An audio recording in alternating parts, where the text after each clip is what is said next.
Thank you, Dr. Shafwan. Now we will move to our next presentation. Thank you, Mrs. Neyman. Thank you, Saleh. My name is Bassam Al-Assad. I'll present the next speaker. Actually, it's a good friend and colleague of mine, Mr. James Walters. He's the International Vice President for the Air Conditioning, Heating and Refrigeration Institute, AHRI. He has a long history in policy and regulation, and he's also a friend of the region here, trying to set up an association for the air conditioning companies in the Middle East, or the MENA section. His presentation is about making the right choices, and he's telling us it's more challenging than before. This is one in a series about refrigerants with which we promised you that we'll continue the discussion that Dr. Ryan has started. A few comments before I begin. One, I feel very fortunate that I do not have to apply for entrance to AUB. I've known about AUB since I first heard about it as a student in the United States. And for the times that I've been focusing on this region, on the MENA region, I knew it very well. Over the last 2 days, I've had an opportunity to meet many of the students here. Having met them, I'm glad I'm nearing the end of my career and not trying to apply at AUB, so congratulations. Yeah, sure.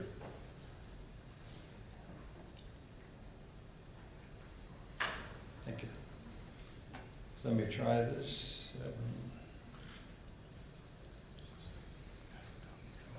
It's the arrow, yeah. No, here, I think. Yeah, just the arrow. Right. Another preliminary comment is that one of the great newspaper people and philosophers of the 20th century was a man named Walter Lippmann. He wrote for the New York Times. He had a saying about giving talks. And when he was asked how he gives a speech, he says, well, I tell them what I'm going to tell them, then I tell them, and then I tell them what I told them. I won't follow that exactly, but I am going to talk about refrigerants. There was a gentleman who asked a question a few minutes ago about standards in refrigerants. I'm not going to reveal any new formula. There are no new physical principles that I'll reveal.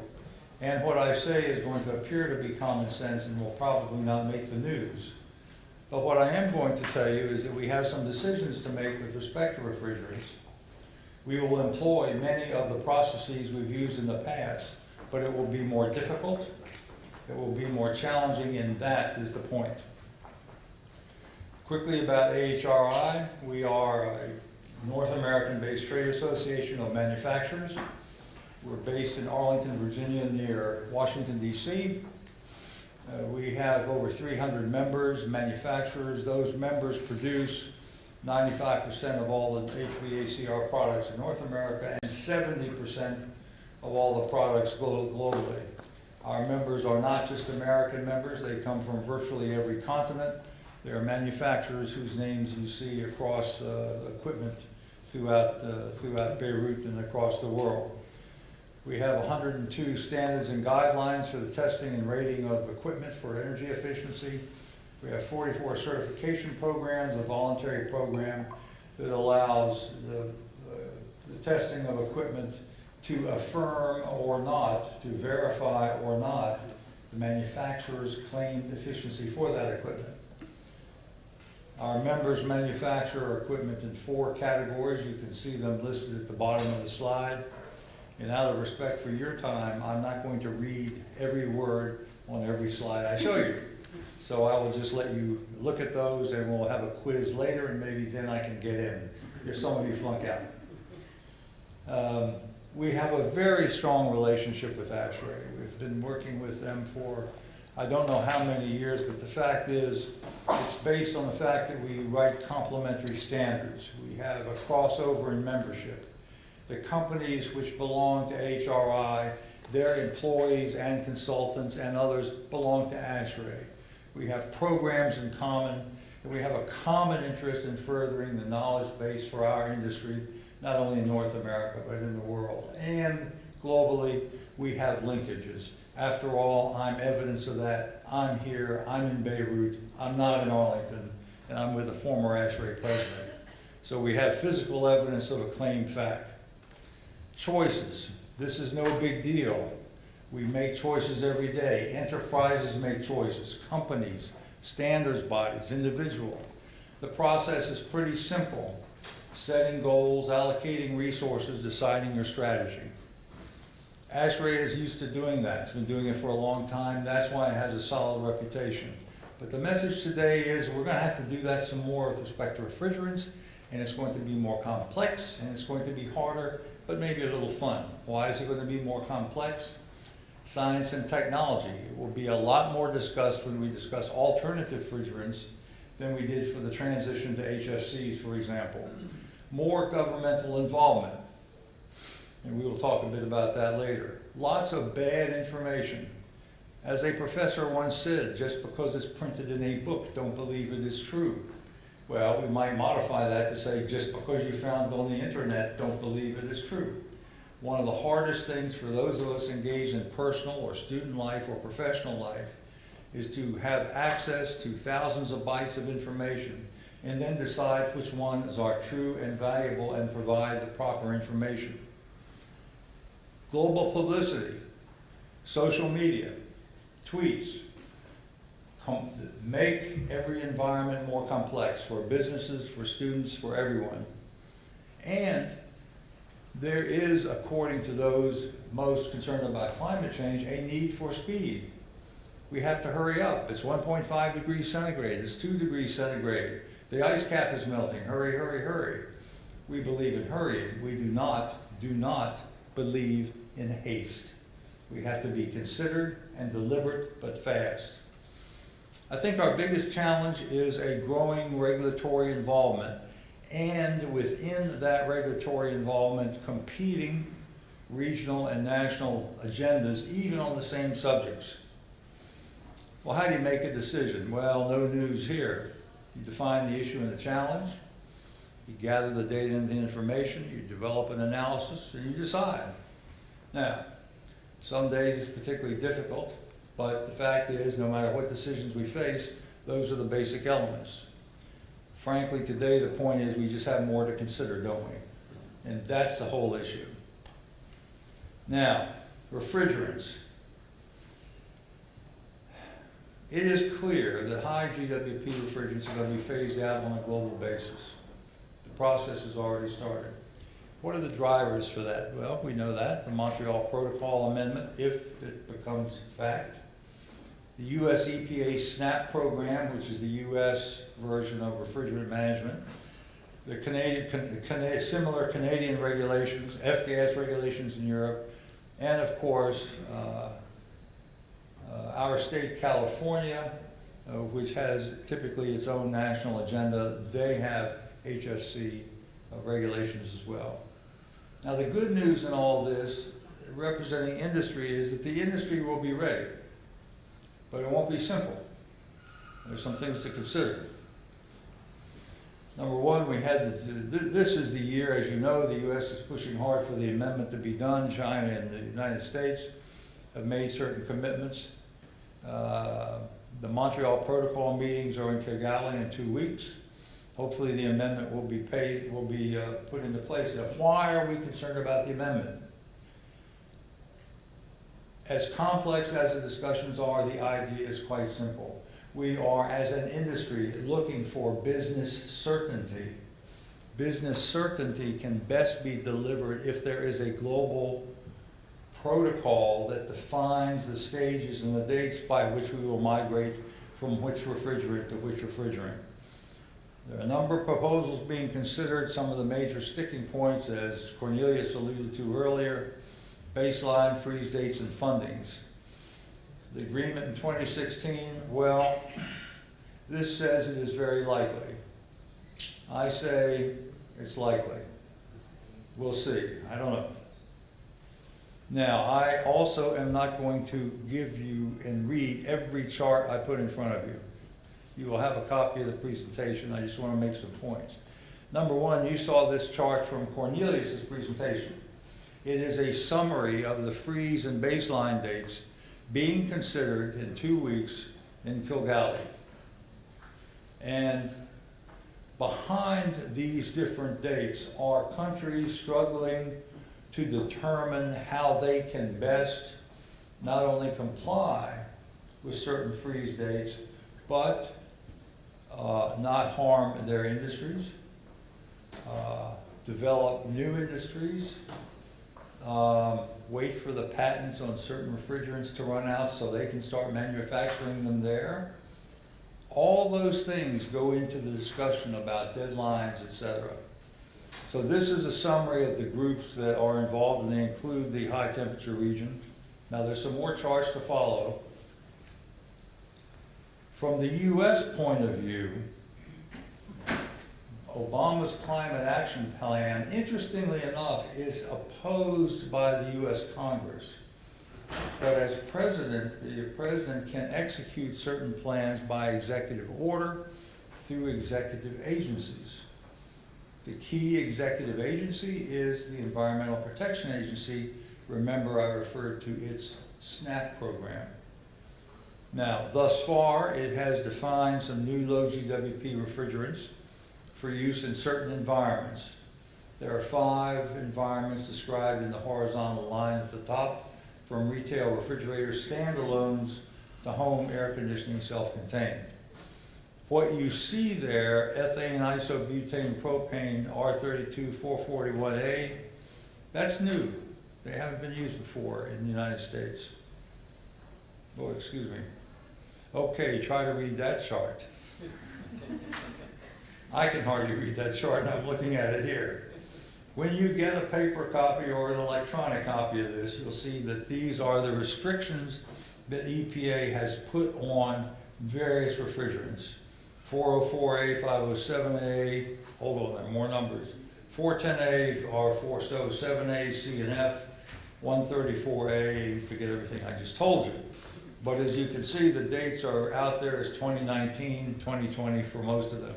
That's when they disappear from the market. And they're thinking about more restrictions.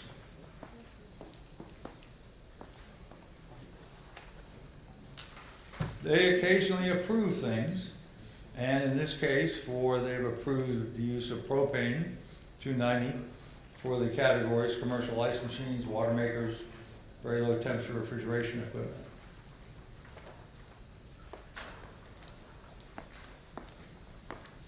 But they like to restrict things, so there's still some restrictions. What the U.S. effort here tells us is that regulators are probably going to go refrigerant by refrigerant and decide which ones to allow and at what amount. California. It has a goal of reducing its HFC's emissions by 40% in 2030. And you see the outline of the program they intend to take. California prides itself on being a leader. I think that as an American, the President of the United States has the opportunity, on becoming president, to manage 49 states and territories in the almost country of California, which usually thinks about things differently and on its own. One of the reasons we're going to be ready with low temperature, with low GWP refrigerants is that my organization, AHRI, has and will spend millions of dollars on behalf of industry conducting third-party research to identify which refrigerants are the most appropriate to use in which applications. One of those one of those projects I've listed here along with the website. What's interesting about this is that the program, which is now complete, set out to identify suitable alternatives to high GWP refrigerants. Now, before we began testing, we asked a premier scientific authority, the National Institute of Standards and Technology, to identify all possible alternative refrigerants, assuming the phase out of HFCs. They identified 1 million of them. Of that 1 million, they narrowed it to 60 only for possible use. From that list of 60, there is a smaller sample that is available. That is a major challenge. Those are the refrigerants that we tested to identify its their characteristics. We, AHRI, don't tell industry what to use. We don't pick a winner. Well, we evaluate it as a refrigerant, publish the data free of charge on our website, and let the companies and governments have it, look at it, and make their own choices. So we are not working the master switch on who uses what. We do know that there are viable alternatives, and so many of them are classified 2L or 3. Now, currently in the United States and other places, there are restrictions on the use of A2 and A3 refrigerants. It typically has to do with the amount of refrigerant that is used, either a small amount or no amount. It has to do with flammability, explosivity, danger to an individual, etc. There are exceptions in the current regulations and standards.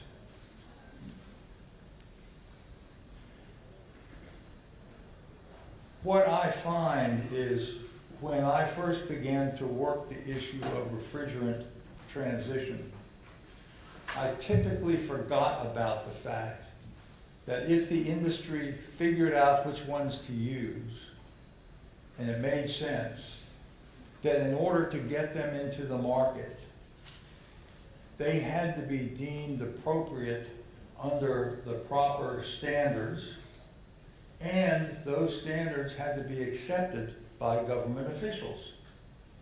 Those last two steps are not inconsequential. They are major. It is a major political and technical effort. For example, I'm picking this at random. In the state I come from, we have 100 counties. It's a small subdivision of a state.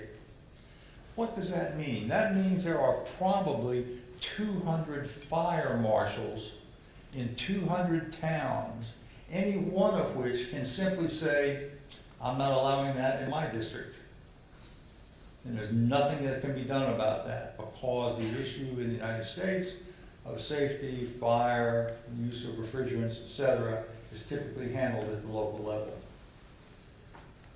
So if we think the scientific and the technical and the research part of refrigerant transition is difficult, and surely it is, an equally difficult period of transition is going to be the political end of the need for engineering explanation to non-engineers of how to develop standards, codes, and laws that still protect the public safety and allow the transition to these alternative refrigerants. That is not going to be easy. Now, I want you to know, not being afraid to point to my own accomplishments, that in the 3 pictures below, you will notice that AUB is the picture on your right. And I went to special efforts to do that in an effort of self-aggrandizement and appealing to an audience. Now, currently, if we look at globally the standards that are under consideration and development, at the US level of AHRI 3415, Underwriter Laboratories, I won't read the 4 numbers.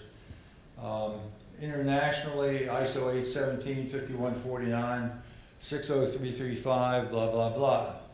I've had the great privilege, but was happy to give it up, of working on all those standards committees. There is a lot to be done. That's a tough task for these activities.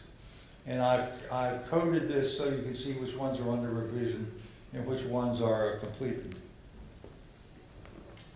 The thing that concerns me about this difficult political task of getting jurisdictions to accept this is in the United States, which has a reasonably well-developed infrastructure relative to codes and standards, is if you start from the left of the timeline in 2016, given the schedule for redoing codes and standards, many of these states and local codes won't be amended until 2022. Now, imagine an Article 5 developing country without a well-developed internal political structure. without enough of the people qualified to know how to do things. That gets difficult. One of the things that we're going to do, and I say we, I mean AHRI, AHRI, the U.S. Department of Energy, and others, State of California, is that what we learned after companies and AHRI studied refrigerants is we looked at all kinds of data. I remember seeing plume, when you light something, you get a plume dispersion model and you see how far the plume goes and you make some conclusion as to how quickly the burn on another object will begin and therefore how safe or not safe it is. But the fact is, we didn't have it, our industry did not publicly have any risk assessment of what happens when the equipment is actually, and the refrigerant is actually going to be used. So we did a survey, we addressed the need to do this, we identified 29 projects for which we picked 7, and we're currently getting ready to spend almost $6 million with the contributions listed below to examine the 7 highest priority research needs. I think for you, in whatever capacity you're serving, either technical or public policy, just because we know the operational aspect of a refrigerant does not mean that we have the data by which to assess the risk of the use of that refrigerant to human life. That's what these projects are about. Until they're done, anything is speculation if we go forward. But we're moving forward, industry's moving. Commercial refrigeration, hydrocarbons, cascades, carbon dioxide, chillers, as you can see, unitary, R32, DR55, and OEMs are developing components, equipment. Yes, there are regulatory impediments, there are codes and standards impediments, there's no question about that. And let's not forget one thing, don't ever repair your air conditioner this way. Yes, those pictures are real, they were not staged, and none of those people went to AUB. If we're going to use flammable and toxic refrigerants, don't you think we better know how to do that? Don't you think we ought to know how to set the stuff not on fire, not to breathe it in, and what exactly do you do with that ammonia? Not to let it escape. Training and education of the supply chain for handling alternative flammable and toxic refrigerants is as big a challenge as choosing the right refrigerant. We are part of the Global Refrigerant and Management Initiative to look at that issue globally. And we, AHRI, have been contracted by UNEP to prepare a model code, if you will, of competency levels for people who repair and work on air conditioning equipment. This, of course, is my favorite picture. I don't know if he ever got off that thing. That might be both the before and after shot. In summary, we have to negotiate a phase down. We've got to continue research, don't underestimate that, especially on risk assessment. We have to get regulatory approvals. We have to change our codes. We have to have proper training and education. You're a great audience. Thank you for your questions. Thank you for your attention. Any questions? Thank you so much, Jim. Thanks for the excellent presentation. You summed it very well there. I wish that kept the slide on. Oh, sorry. That's fine. If we can go one back, I think it will open up for questions. Okay, thank you. And yeah, this one here about the negotiation. I think it's an open invitation that Jim has put here Sure. for the involvement, not only of AHRI, but on the local level as well. I don't know if you can hear me, but if you can, please go ahead with questions. Some might pop up later because there are other related presentations.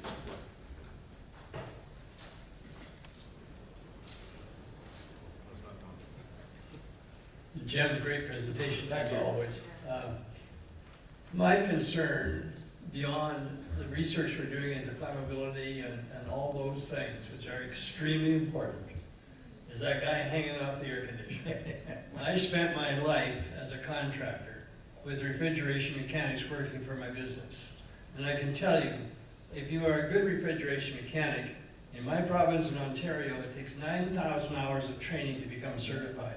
And I can guarantee you that man on that unit does not have more than maybe an hour and a half, if that.